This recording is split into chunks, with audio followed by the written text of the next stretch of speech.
Indonesia kini resmi memiliki pabrik pengolahan dan pemurnian atau smelter tembaga single line terbesar di dunia. Hal ini setelah smelter tembaga yang dikelola PT Freeport Indonesia resmi memulai produksi katoda tembaga perdana yang juga turut disaksikan oleh Presiden Joko Widodo atau Jokowi kemarin Senin 23 September 2024 di Gresik, Jawa Timur. Direktur Utama Holding BUMN Tambang Main ID, Hendy Priyosantoso mengatakan bahwa peresmian pabrik ini bisa menjadi basis untuk industrialisasi di tanah air. Pasalnya produk katoda tembaga dari smelter di kawasan ekonomi khusus atau KEK Java Integrated Industrial and Ports Estate atau JIPE Gresik, Jawa Timur bisa menciptakan industri-industri turunan penyerapnya. Dia mengakui saat ini katoda tembaga akan diekspor ke Cina, Eropa, bahkan Amerika terlebih dahulu sampai nanti ada penyerap dari industri domestik. Seperti diketahui Indonesia melalui Main ID kini merupakan pemegang saham mayoritas di PT Freeport Indonesia, yakni mencapai 51,2%, sementara selebihnya dipegang oleh perusahaan asal Amerika Serikat Freeport MC Moran. Smelter PT Freeport Indonesia ini merupakan pelaksanaan dan pemenuhan komitmen perusahaan terhadap izin usaha pertambangan khusus atau IUPK tahun 2018. Serta bentuk dukungan PT FI terhadap program hilirisasi pertambangan yang dicanangkan pemerintah Indonesia. Smelter tembaga milik PT Freeport Indonesia ini merupakan smelter single line terbesar di dunia dengan kapasitas pengolahan 1,7 juta ton konsentrat tembaga per tahun. Ditambah dengan smelter pertama yang juga dimiliki PT Freeport Indonesia yaitu PT Smelting.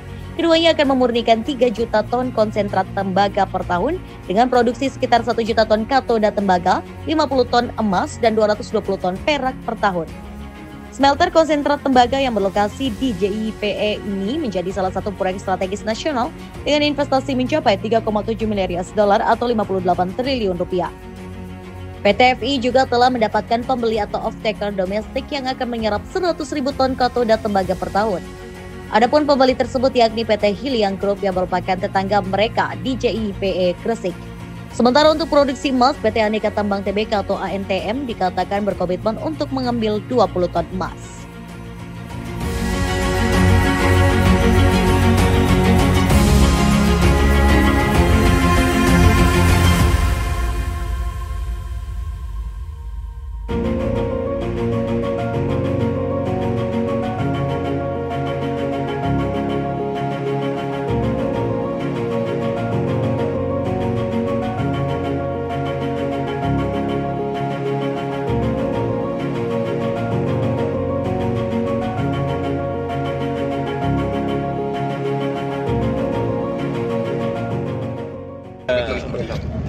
Ini smelter yang sangat besar sekali dengan investasi juga yang sangat besar sekali. Tadi pagi di PT Aman di Sumbawa itu investasinya 21 triliun rupiah dengan kapasitas produksi bisa sampai 900.000 ton konsentrat.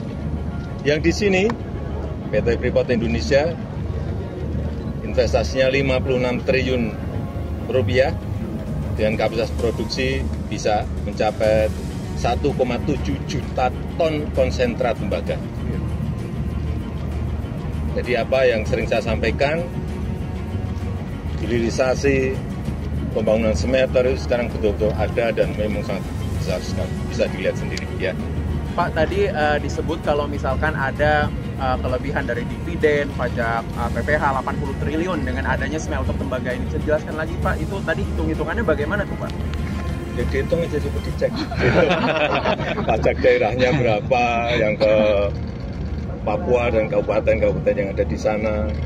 Kemudian dari dividen, dari royalti, dari PPh Badan, dari PPh 21, dari pajak ekspor, biaya keluar, ya semua dihitung aja.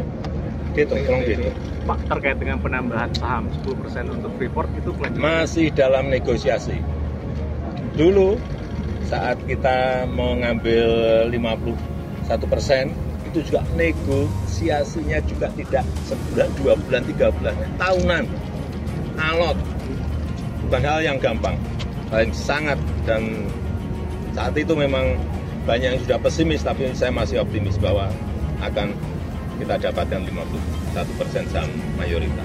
Ini masih proses, nanti tanyakan prosesnya ke Pak Menteri SDM. Tapi saya minta memang secepatnya harus di-clearkan, karena smelternya juga sudah jadi dan ini adalah milik Indonesia. Ya. Pak, tadi di sambutan juga Bapak bilang bahwa ini baru awal, Pak. Artinya harus ada smelter yang banyak gitu di Indonesia. Sudah dibicarakan dengan Pak Prabowo, Pak, hal ini hilirisasi? Besok juga akan kita resmikan smelter untuk boksit yang menghasilkan aluminium di Mempawah, Kalimantan Barat. Yang lain-lain nanti, pemerintah baru pasti akan timah, batu bara, semuanya ada smelternya. Tembaga, emas, nikel, semuanya. Dan memang harus secepatnya diturunkan pada produksi-produksi turunan sehingga betul-betul kita bisa menjadi produsen kabel, produsen alat suntai, produsen aluminium, semuanya bisa kita produksi sendiri, mandiri. Terkait perpanjangan UU Freeport bagaimana? Perpanjangan masih dalam proses. Tadi juga ditanyakan oleh Freeport, tapi masih siap diproses di SDM. Terima kasih Pak. Pak, terkait dengan kalau hilirisasi untuk pasir silika gimana Pak? Itu pasir silika apakah nanti akan ada pelarangan untuk ekspor raw material lagi Pak? Yang dilarang itu, yang diperbolehkan itu adalah sedimen pasir yang berada di jalur laut untuk kapal-kapal. Hati-hati, tolong dilihat. Kalau memang bukan itu yang nggak benar. Karena kita butuh, semuanya akan kita hilirisasikan. Pasir, silika, dan lain-lainnya. Termasuk yang ini tadi disinggung mengenai semikonduktor oleh Pak Erick Thohir. Itu juga menjadi incaran kita agar karena